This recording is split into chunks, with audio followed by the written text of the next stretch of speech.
भारतीय सभ्यता के इतिहास में अनेक नगरों का उल्लेख मिलता है।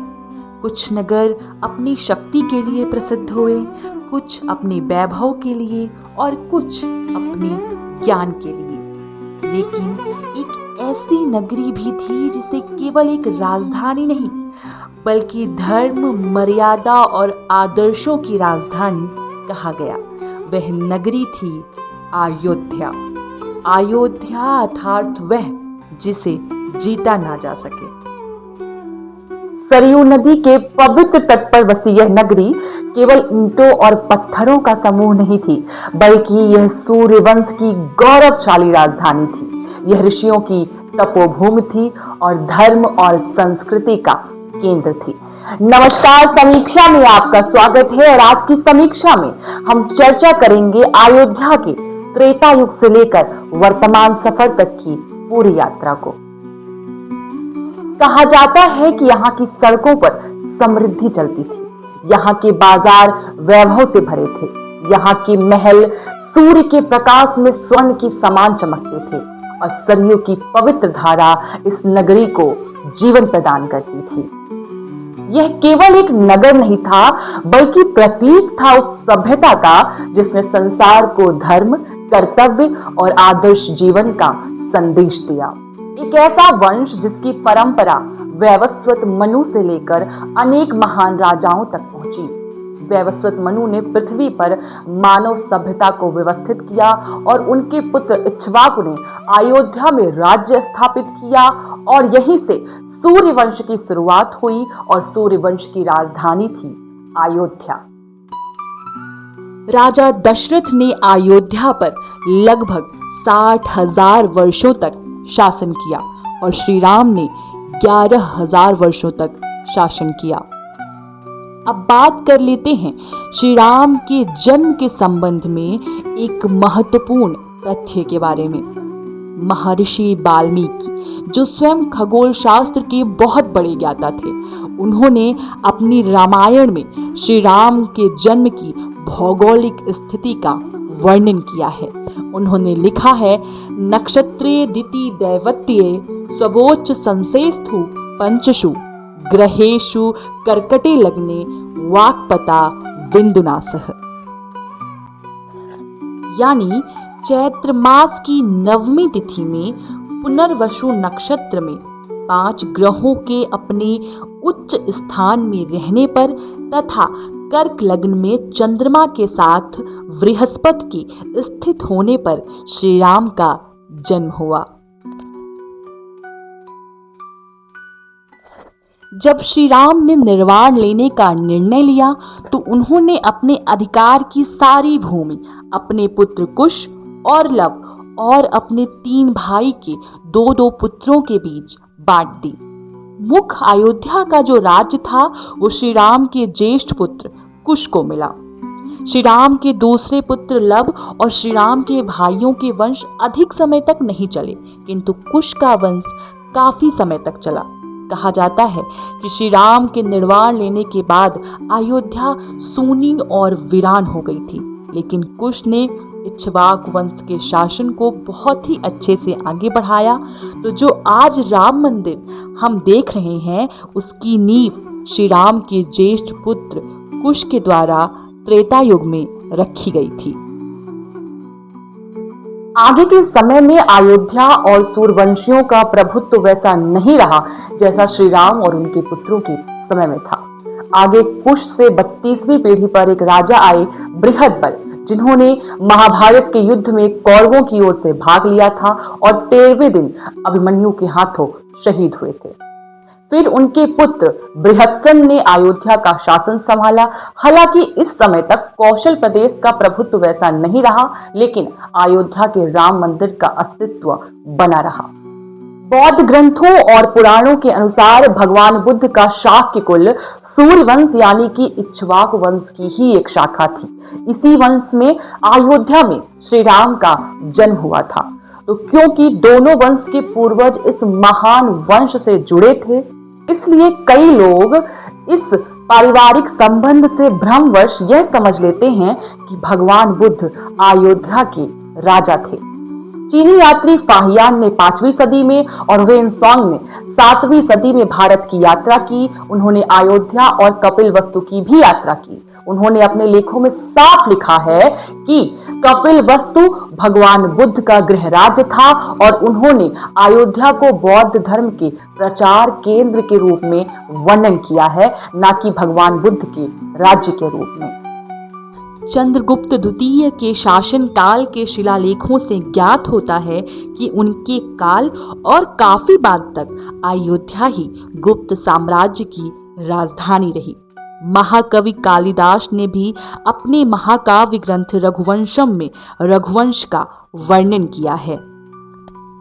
गोस्वामी तुलसीदास द्वारा रचित रामचरितमानस के उत्तरकांड में भगवान श्री राम स्वयं अयोध्या की महिमा का वर्णन करते हुए कहते हैं, जन्म भूमि मम पुरी सुहावनी, उत्तर दिशि बह सरजो पावनी। अर्थात यह सुंदर अयोध्या मेरी जन्मभूमि है और इसके उत्तर में पवित्र सरयू नदी बहती है।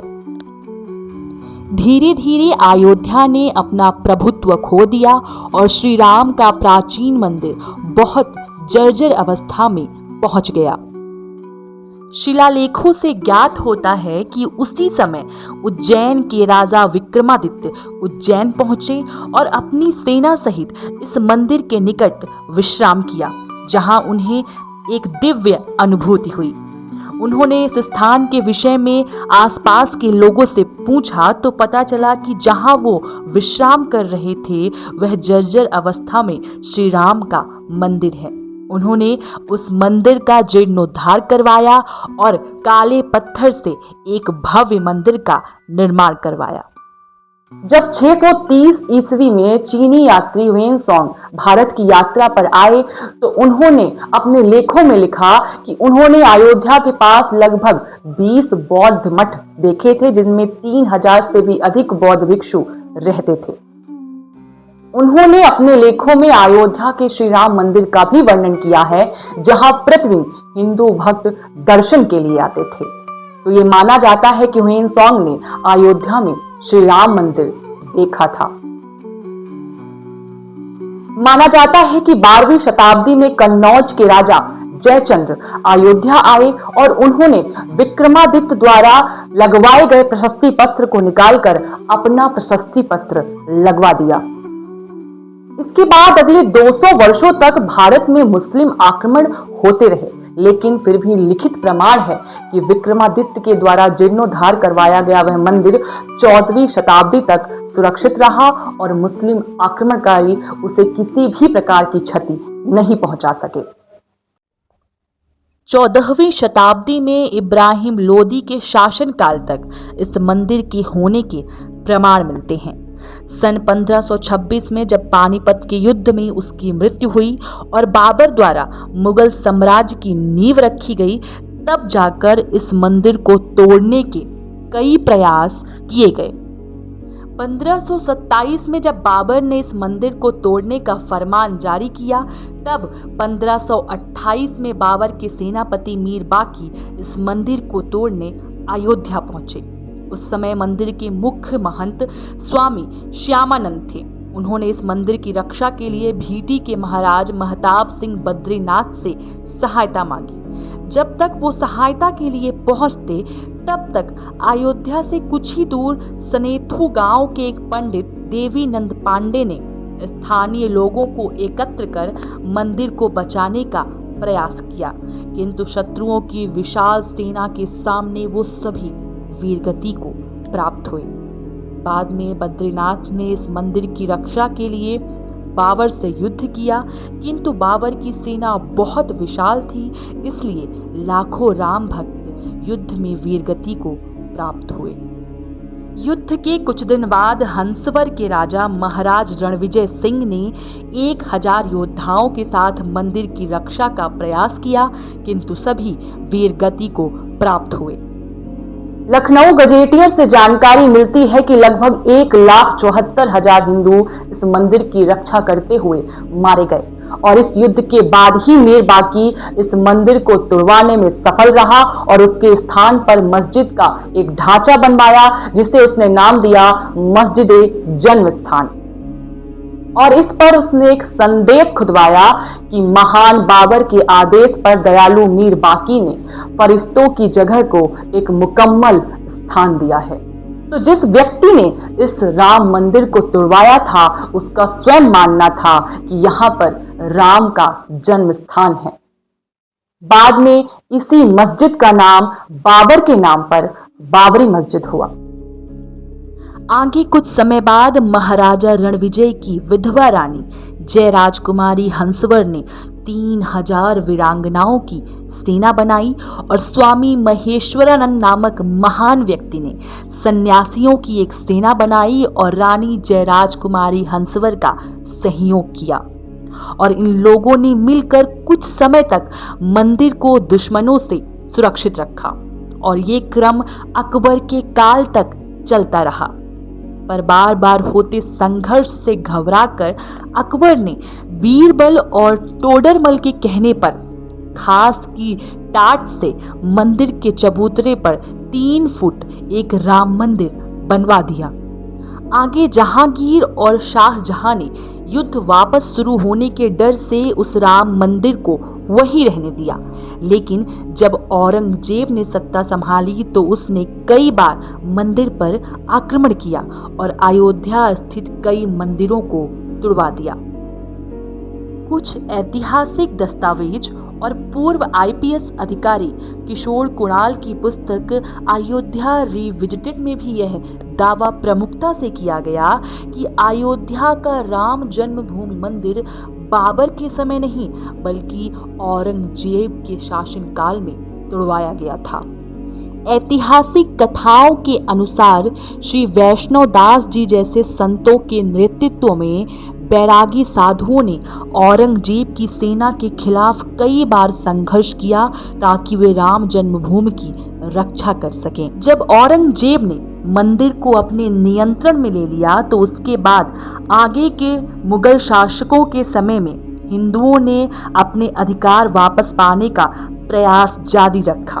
1717 ईस्वी में आमेर के राजा जय सिंह द्वितीय ने मुगल दरबार से मंदिर की जगह हिंदुओं को सौंपने का आग्रह किया। हालांकि उन्हें पूरी सफलता नहीं मिली, लेकिन उनके प्रयासों से ही मूल विवादित ढांचे के बाहरी हिस्से में हिंदुओं को पूजा के लिए राम चबूतरे के निर्माण की अनुमति मिल गई। 1827 में अवध के नवाब नजरुद्दीन हैदर शाह ने इस मंदिर पर अधिकार कर लिया। तब स्थानीय लोगों ने मिलकर एक सेना बनाई और अवध पर आक्रमण कर नवाब की सेना को वहां से खदेड़ा और एक बार पुनः उस मंदिर पर हिंदुओं का अधिकार हो गया। लेकिन आगे चलकर दिल्ली के सुल्तान अकबर शाह और अवध के नवाब नजरुद्दीन हैदर शाह ने सम्मिलित सेना बनाई और इस मंदिर पर पुनः आक्रमण किया। स्थानीय सेना ने मिलकर इस विशाल सेना के साथ संघर्ष तो किया पर वो असफल रहे और अंत पे सभी वीरगति को प्राप्त हुए। 1848 में वाजिद अली शाह के शासन के समय हिंदुओं ने पुनः इस मंदिर को प्राप्त करने का प्रयास किया। मुस्लिमों और हिंदुओं के बीच युद्ध हुआ जिसमें हिंदुओं की विजय हुई। एक बार फिर हिंदुओं ने औरंगजेब के द्वारा तुड़वाए गए छोटे से मंदिर का निर्माण करवाया, लेकिन आगे चलकर मुगल शासक बहादुर शाह जफर ने वाजिद अली शाह की सेना की सहायता से पुनः इस स्थान पर अधिकार कर लिया। 1857 की क्रांति के समय अयोध्या के महंत बाबा रामचरण दास ने फिर से राम मंदिर के जीर्णोद्धार का प्रयास किया। उन्होंने एक मौलवी आमिर अली को अपनी बात समझाई और आमिर अली ने इस बात को माना कि यह स्थान वास्तव में श्री राम की जन्मभूमि है, किंतु मुस्लिमों को एक मुस्लिम का इस प्रकार से हिंदुओं का समर्थन करना पसंद नहीं आया और मुस्लिमों ने इसका विरोध किया और दंगे के खतरे के डर से उस समय की कंपनी सरकार ने मंदिर के निकट ही रामचरण दास और आमिर अली को फांसी दे दी। इस घटना से हिंदू जनता भड़क उठी और शांति बनाए रखने के लिए 1859 में अंग्रेजी सरकार ने उस विवादित स्थान पर एक बाड़ लगा दी और अंदर का हिस्सा मुसलमानों को और बाहर का हिस्सा हिंदुओं को पूजा करने के लिए दे दिया। इसके बाद काफी समय तक शांति बनी रही। 1885 में निर्मोही अखाड़े के महंत श्री रघुवर दास जी इस मामले को पहली बार न्यायालय लेके गए। उस समय फैजाबाद न्यायालय के न्यायाधीश थे पंडित हरिकृष्ण। श्री रघुवर दास जी ने उनसे आग्रह किया कि उन्हें श्री राम चबूतरे पर एक छतरी बनाने की अनुमति दी जाए, लेकिन उनकी अर्जी को ठुकरा दिया गया। 1934 में दंगे हुए। हिंदुओं ने बाबरी मस्जिद की दीवार तोड़ दी। अंग्रेजों ने उस दीवार को बनवाया, लेकिन हिंदू विरोध के डर से उन्होंने वहां पर मुस्लिमों को नमाज पढ़ने से मना कर दिया। 1949 में लोगों को मंदिर के अंदर से कुछ आवाज सुनाई दी। लोगों का कहना था कि अंदर से रामलला की मूर्ति प्रकट हुई है, लेकिन मुस्लिमों का आरोप था कि वह मूर्ति हिंदुओं ने स्वयं जाकर रखी है, जिससे यह विवाद बढ़ा और ये खबर श्री जवाहरलाल नेहरू तक पहुंची। और तब नेहरू जी ने अयोध्या के जिला न्यायाधीश के नायर को आदेश दिया कि वहां से राम की मूर्ति हटा दी जाए, लेकिन नायर ने ऐसा करने से इनकार कर दिया। आगे 27 दिसंबर 1949 को जवाहरलाल नेहरू ने पुनः पत्र भेजकर के नायर को श्री राम की मूर्ति वहां से हटाने को कहा, और तब के नायर ने इस्तीफा दे दिया और कहा कि श्री राम की मूर्ति हटाने के स्थान पर वहां पर जालीनुमा दरवाजा लगा दिया जाए, और नेहरू जी ने ऐसा ही किया।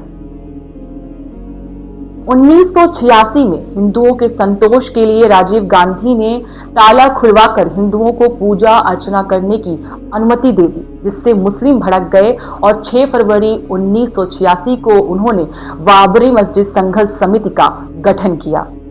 10 जुलाई 1989 को फैजाबाद की निचली अदालत ने अयोध्या से जुड़े सभी लंबित मुकदमों को सीधे हाईकोर्ट में स्थानांतरित करने का निर्देश दिया और 14 अगस्त 1989 को आदेश दिया कि विवादित स्थल की संपत्ति के स्वरूप या स्थिति में कोई भी बदलाव न किया जाए।